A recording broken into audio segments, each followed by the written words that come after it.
오늘은 요한복음 13장 21절부터 30절 말씀을 중심으로 회개의 기회라는 제목의 말씀을 증거하겠습니다. 인생을 살다 보면 우리는 의도치 않게 누군가를 배신할 때도 있고 또 누군가에게 배신을 당할 때도 있습니다. 제가 목회를 시작할 때쯤에 선배 목사님으로부터 이런 조언을 들었던 적이 있어요. 성도는 믿음의 대상이 아니라 사랑의 대상이다. 너무 성도를 믿고 의지하다 보면 목회 잘못될 수 있으니까 성도를 믿지 말고 성도는 사랑만 해줘라, 하나님만 믿어라, 이런 이야기를 들려준 적이 있습니다. 목회를 하면서 정말 그게 맞구나라는 경험을 해본 적이 몇 번 있었어요. 특별히 주님이 베드로에게 목양의 명령을 맡기시지 않습니까? 그때 주님이 물었던 질문이 이겁니다. 네가 나를 사랑하느냐? 그러면 내 양을 먹여라. 그러면 내 양을 치라. 이렇게 말씀하시죠. 여기서 알 수 있는 게 두 가지가 있어요. 첫째로 목양의 출발은 사랑이라는 겁니다. 주님을 사랑하고 양떼를 사랑하는 것이 동기가 될 때 진정한 목양이 이루어질 수 있다는 겁니다. 둘째로 지금 내게 맡겨진 양은 내 양이 아니라는 거죠. 주님의 양인데 잠시 나에게 맡겨주신 것뿐입니다. 그렇기 때문에 결론, 성도는 믿음의 대상이 아니라 사랑의 대상일 수밖에 없는 겁니다. 예수님은 그걸 누구보다 잘 하셨어요. 그래서 13장 1절이 어떻게 시작했나요? 한번 다시 같이 읽어볼게요. 요한복음 13장 1절입니다. 유월절 전에 예수께서 자기가 세상을 떠나 아버지께로 돌아가실 때가 이른 줄 아시고 세상에 있는 자기 사람들을 사랑하시되 어떻게? 끝까지 사랑하시니라. 주님은요, 끝까지 사랑하셨어요. 그런데 그 시간에 가룟 유다에게 어떤 일이 벌어지고 있었나요? 13장 2절 읽어봅니다. 마귀가 벌써 시몬의 아들 가룟 유다의 마음에 예수를 팔려는 생각을 넣었더라. 여러분, 기가 막힌 대조 아닙니까? 주님은 목숨 다해서 자기 사람들을 사랑하시는데 그 사람 중 하나, 제자 중 하나인 유다는 주님을 배반할 생각을 하고 있었다라는 겁니다. 사랑하는 여러분, 같은 자리에 있는 것보다 더 중요한 것은 같은 마음을 품는 것입니다. 빌립보서 2장 5절은 말합니다. 너희 안에 이 마음을 품으라. 곧 그리스도 예수의 마음이니. 오늘 이 시간 주님의 마음을 품고 살아가는 저와 여러분 모두가 될 수 있기를 간절히 바랍니다. 특별히 13장 2절은 우리가 어떻게 해서 죄를 짓게 되는지 그 과정을 잘 보여주는 말씀입니다. 죄는요, 외부로 들어보는 어떤 유혹과 그 유혹을 거부하지 못하는 내 마음이 손을 잡을 때 발생하는 겁니다.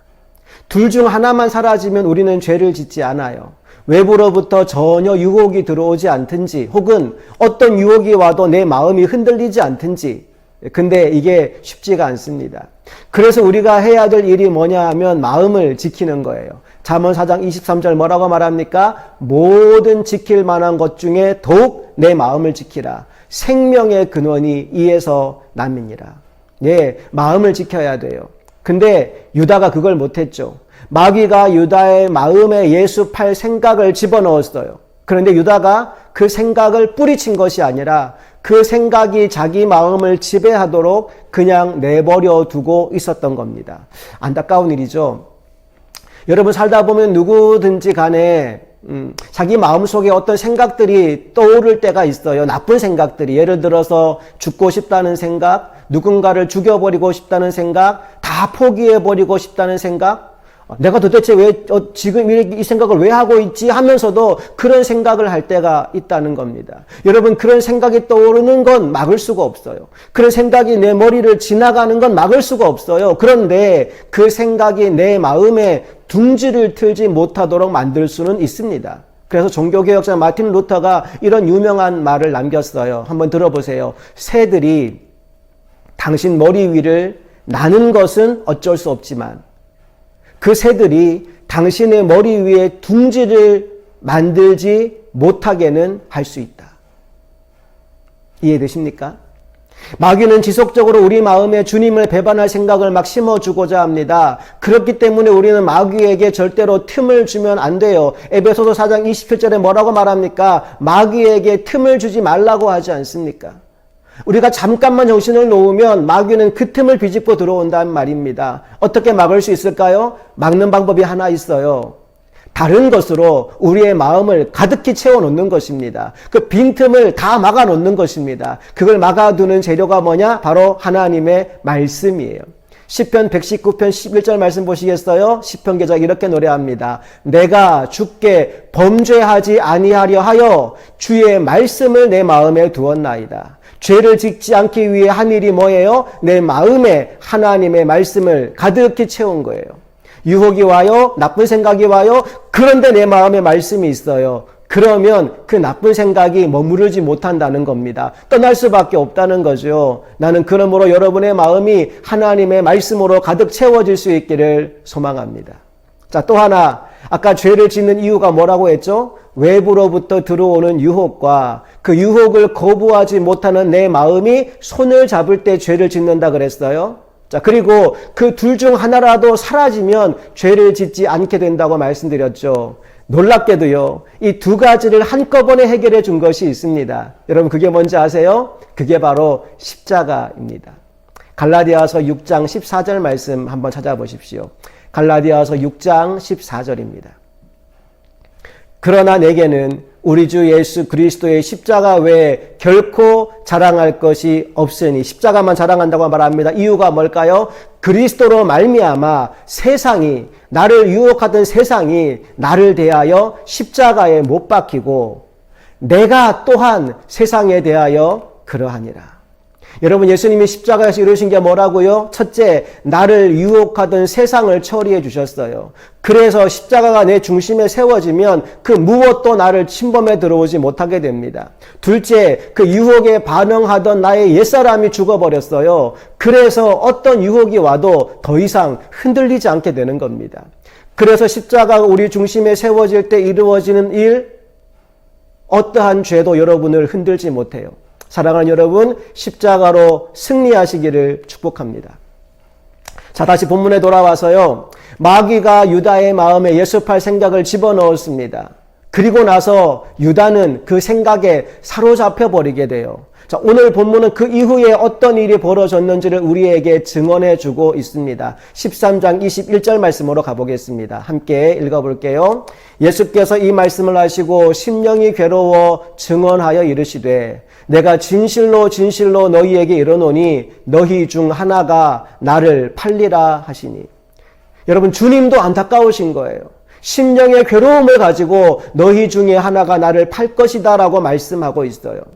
어쩌면 이 말씀은 가룟 유다에게 마지막으로 돌이킬 기회, 회개할 기회를 주신 말씀이 아닐까 싶어요. 그런데 안타깝게도 유다는 그 마지막 기회마저도 상실하게 됩니다. 27절 말씀 볼까요?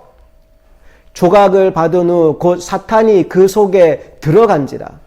이에 예수께서 유다에게 이르시되 네가 하는 일을 속히 하라 하시니. 2절에서 마귀는 유다의 마음에 예수 팔 생각을 넣어주기만 했어요. 그런데 27절에서는요, 아예 유다 속으로 들어갔다라고 나옵니다. 이제 그의 영혼을 마귀가 완전히 점령해버린 것입니다. 그리고 유다가 밖으로 나갑니다. 30절 어떻게 마지막 결론이 이루어지죠? 유다가 그 조각을 받고 곧 나가니 밤이러라. 곧 나가니 밤이러라. 참 마지막이 어두워요. 여러분, 이 순간으로부터 시작해서 유다의 나머지 인생은 계속해서 어두운 밤이었습니다. 사랑하는 성도 여러분, 우리에겐 아직 밤이 오지 않았어요. 밤이 오기 전 회개의 기회가 열려있는 이 시간, 인생의 남은 날들을 우리가 지금 보내고 있어요. 저와 여러분 누구든지 배신자 될 수 있어요. 주님을 배신할 수도 있고 교회를 배신할 수도 있습니다. 국가를 배신할 수도 있고 가정을 배신할 수도 있습니다. 그런데 여러분, 그때 여러분 이 말씀을 기억하세요. 돌아오시면 됩니다. 베드로와 유다의 결정적 차이가 뭔지 아십니까?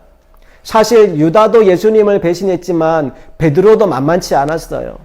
3번이나 예수님을 모른다고 부인하지 않았습니까? 3번째는 아예 저주까지 퍼부으며 예수님을 모른다고 했단 말입니다. 그런데 베드로는 뭐 했죠? 회개했어요. 눈물을 흘리며 주님께로 돌아왔습니다.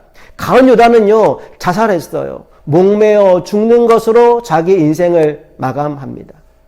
사랑하는 여러분, 물론 이런 일이 없으면 좋죠. 배반하는 일, 죄 짓는 일, 하나님 떠나가는 일이 없으면 가장 좋습니다. 그런데 실수든 무슨 일이든 간에 여러분들이 떠나가게 되었을 때, 그 자리가 어디든, 그 환경이 어디든, 어떤 문제를 만났든, 어떤 죄를 지었든 상관없이 주님을 떠나 있었다면 다시 주님께로 돌아올 수 있게 되기를 간절히 바랍니다.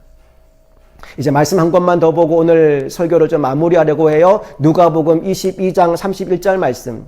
누가복음 22장 31절 말씀을 함께 읽어봅니다. 시몬아 시몬아 보라 사탄이 너희를 밀 까부르듯 하려고 요구하였으나. 여러분, 밀을 까부르는 게 뭔지 아시죠? 사탄이 막 체질을 해대는 겁니다. 그러니까 정신을 차릴 수가 없어요. 이리 요동치고 저리 요동치고 하는 겁니다. 실제로 예수님이 붙잡혀간 이후에 이런 일들이 벌어집니다. 군인들이 쫓아오니까 제자들이 뿔뿔이 흩어져 도망쳤어요. 다 버릴지라도 나는 절대 주님 버리지 않겠습니다. 호언장담했던 베드로 역시도 예수님을 모른다고 3번 부인합니다. 그런데 주님은 그렇게 될 것을 다 알고 계셨지요. 그래서 32절이 이렇게 이어집니다. 누가복음 22장 32절 읽어봅니다. 그러나 내가 너를 위하여 내 믿음이 떨어지지 않기를 기도하였노니 너는 돌이킨 후에 내 형제를 굳게 하라. 이 말씀의 의미를 조금 더 잘 전달하기 위해 세번역 성경으로 다시 한번 이 말씀을 읽어드릴게요. 그러나 나는 너의 믿음이 꺾어지지 않도록, 너의 믿음이 꺾이지 않도록 너를 위하여 기도하였다. 네가 다시 돌아올 때에는 내 형제를 굳세게 하여라.